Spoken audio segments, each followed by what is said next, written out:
atọ́nà ilẹ̀ oòduà olóyè bọ̀dé ìbíyìnká george ó mà ti sọ̀rọ̀, ó ti tú àṣírí ńlá nípa gómìnà tẹ́lẹ̀ ní ìpínlẹ̀ kwara tó tún jẹ́ ààrẹ ilé-ìgbìmọ̀ asòfin àgbà làbújá èèyàn sẹ́nitọ́ bukola saraki àti igbákejì ààrẹ tẹ́lẹ̀ lórílẹ̀‐èdè nàìjíríà tó tún jẹ́ olùdíje fún ipò ààrẹ lábẹ́ ẹgbẹ́ òṣèlú people's democratic party pdp lásìkò ètò ìdìbò ààrẹ ọdún 2019 àtọdún 2023 yan alhaji atiku abubakar. Ó ti tú àṣírí ńlá nípa àwọn méjèèjì tí bọ̀dé jọ tó sì ti jẹ́ kó di mọ̀ wípé ìwà tí Sàràkí hù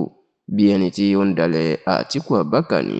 àti pé báwọn bá ní ká lọ káwọn bọ̀ káwọn fojú sùnùkùn wò bí olóore àti aláàánú ẹni Alhaji Àtíkù Abubakar ni ló jẹ́ sí Sàràkí, ṣùgbọ́n tó ní Sàràkí ó fẹ́ máa dalẹ̀ Àtíkù, ó sì fẹ́ máa fi ọ̀bẹ ẹ̀yìn ó fẹ́ máa fi jẹ ọkùnrin náà níṣu ní àsìkò tí a wà yìí.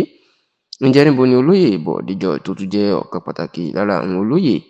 àti aṣíwájú nínú ẹgbẹ́ òṣèlú People's Democratic Party PDP níbo ló ti sọ̀rọ̀ yìí? Ó máa ní ìfọ̀rọ̀wérọ̀ tó ṣe pẹ̀lú iléeṣẹ́ ìwé ìròyìn The Sun newspaper, níbẹ̀ ló sì ti sọ̀rọ̀ lórí ọlọ́kan-ò-jọ̀kan rògbòdìyàn tó ń dé bá ẹgbẹ́ òṣèlú People's Democratic Party PDP lásìkò yìí. Ẹ rántí pé kì í ṣe ìròyìn mọ́ wípé ẹgbẹ́ òṣèlú PDP ó ti fọ́ sí méjì báyìí tó sì jẹ́ pé alága ọ̀tọ̀ọ̀tọ̀ méjì ni wọ́n ní, ìyún ọ̀kan tó jẹ́ Abdulrahman Mohammed tí ìkejì tó sì jẹ́ Taminu Turaki, tó sì jẹ́ pé igun náà báwọn kan ṣe wà lọ́dọ̀ mínísítà ọ̀rọ̀ ìlú Àbújá Nyesom Wike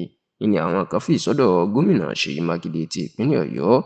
Ṣá orí rògbòdìyàn yìí ó ní olóyè Bọ̀dé George sọ̀rọ̀ sí tó fi sọ̀rọ̀ sí Sàràkí wípé ó dalẹ̀ Alhaji Àtíkù Abubakar. Nínú àlàyé tí olóyè Bọ̀dé George ṣe ló jẹ́ kó di mímọ̀ pé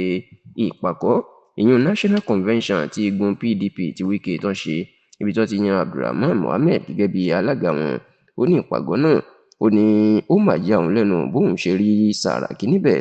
àti gómìnà tẹ́lẹ̀ ní ìpínlẹ̀ Kaduna ìyún Ahmed Makarfi. Ó ní bóun ṣe ráwọn méjèèjì ó ló yà òun lẹ́nu, ó sì dùn ún pé àwọn méjèèjì wọ́n lè fi sára àwọn igun tí ó ń da ẹgbẹ́ òṣèlú PDP rú. Bákan náà ni Bọ̀dé George wá ní kò jó òun lójú fún Sàràkí, ó ní bó bá lè dalẹ̀ Àtíkù tó ń ṣe nǹkan tó ń ṣe fún Àtíkù lásìkò yìí ó lọ́rọ̀ ò ní jọ òun lójú. Ó lóun rántí pé bàbá Sàràkí ìyún olóyè Olúṣọlá Sàràkí òun ló fa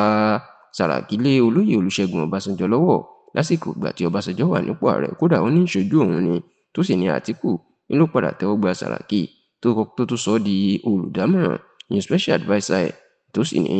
òun gan ló tún ran Sàràkí lọ́wọ́ nídìí òṣèlú. Ṣùgbọ́n tó nígbà tí Àtíkù tó fẹ́ díje dupò ààrẹ, ṣèbí Sàràkí jáde nínú ẹgbẹ́ òṣèlú PDP láti takò ó, tó sì lélẹ̀ ṣe òun ní kàyéfì, ó tó ṣe òun ní èèmọ̀ gidigidi wípé Sàràkí ó lè ṣerú nǹkan bẹ́ẹ̀ fún Àtíkù.